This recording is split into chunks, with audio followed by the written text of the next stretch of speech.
Hello students, कैसे सभी अच्छे होंगे।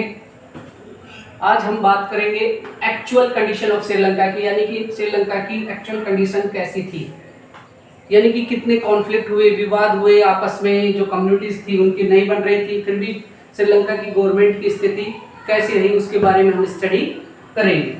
तो ये कह रहा है कि the spite of the conflict Sri Lanka has registered the considerable economic, यानी कि श्रीलंका के अंदर इस प्रकार के बहुत सारे उपद्रव चल रहे थे, संघर्ष चल रहे थे, उसके बाद में भी श्रीलंका जो देश था उसने अपनी इकोनॉमिक ग्रोथ को सबसे सर्वोपरि रखा और उसको सबसे ऊपर लेकर गए विकासशील देशों के अंदर रजिस्टर कराया इस चीज को, ठीक है। और साथ ही साथ में recorded high level human development, और ज्यादा से ज्यादा विकास दर भी वहां पर मानव विकास दर भी देखने को मिली। एक तो इकोनॉमिक ग्रोथ की उसने विकासशील देशों में सबसे ज्यादा, दूसरी मानव डेवलपमेंट भी सबसे ज्यादा देखने को मिला इतना संघर्ष चलने के बाद में भी।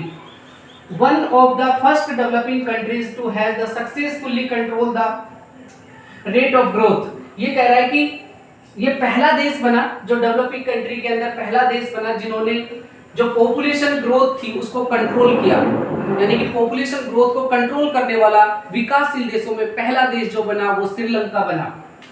नेक्स्ट है the first country in the region to liberalise the economy, ये पहला देश था जिसने अपनी इतने कॉन्फ्लिक्ट चल रहे थे, सारे विवाद चल रहे थे, उनके अंदर भी अपनी इकोनॉमिक की रेट को गिरने नहीं दिया, इकोनॉमिक दर उनकी बनी रही और तीव्र गति से चलती रही, ठीक है। इतने संघर्ष के बावजूद भी बहुत सारे देश इतने संघर्ष होने के बाद में, इंटरनल इतने स्ट्रगल होने के बाद में बिखर जाते हैं, टूट जाते हैं, और उन्होंने अपनी जितनी भी डेमोक्रेटिक सिस्टम है वो भी खराब हो जाता है और उनकी इकोनॉमिक भी नीचे गिर जाती है। लेकिन श्रीलंका ने ऐसा नहीं होने दिया स्टूडेंट्स।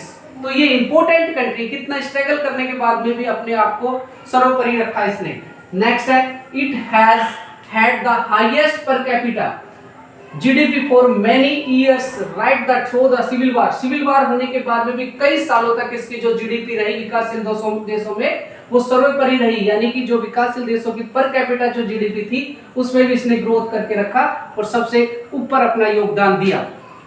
नेक्स्ट है despite the ravages of the internal conflict it has maintain a democratic political system, ये बता रहा है कि इतने संघर्ष होने के बावजूद, इतने स्ट्रगल होने के बावजूद, सिविल वार होने के बावजूद भी इसने अपने जो लोकतांत्रिक जो पॉलिटिकल सिस्टम है, डेमोक्रेटिक जो पॉलिटिकल सिस्टम है, लोकतांत्रिक जो राजनीतिक सिस्टम है उसको गिरने नहीं दिया, उसको जोड़कर रखा, उसको बनाकर रखा, और उसके साथ इसने बहुत ही आगे तक अपना योगदान दिया, बहुत आगे तक इसको लेकर भी गए। तो इतना संघर्ष होने के बाद में, इतना स्ट्रगल होने के बाद में भी श्रीलंका की जो स्थिति थी वो सर्वोपरि रही, अच्छी रही। उसने अपने जितने भी कॉन्फ्लिक्ट हुए, कितने भी आपस में सिविल वार हुए, जितने भी कम्युनिटी को लेकर लड़ाई हुई, हिंसा हुई, उन सबको देखते हुए भी उसने अपनी सारी चीज़ों को स्टेबल रखा और विकासशील देशों के अंदर एक नया स्थान और एक पहला स्थान प्राप्त किया। ऐसे ही इंपॉर्टेंट टॉपिक के साथ हमारे साथ बने रहे, जुड़े रहे। अब हम लास्ट का जो टॉपिक आएगा हमारा कल, वो आएगा टाइमलाइन ऑफ श्रीलंका, यानी कि किस किस समय श्रीलंका में क्या क्या घटनाएं घटित हुई और क्या क्या चीजें हुई, उनके बारे में हम बात करेंगे। आज के लिए इतना ही काफी है। बहुत बहुत धन्यवाद। Thank you. Have a nice day.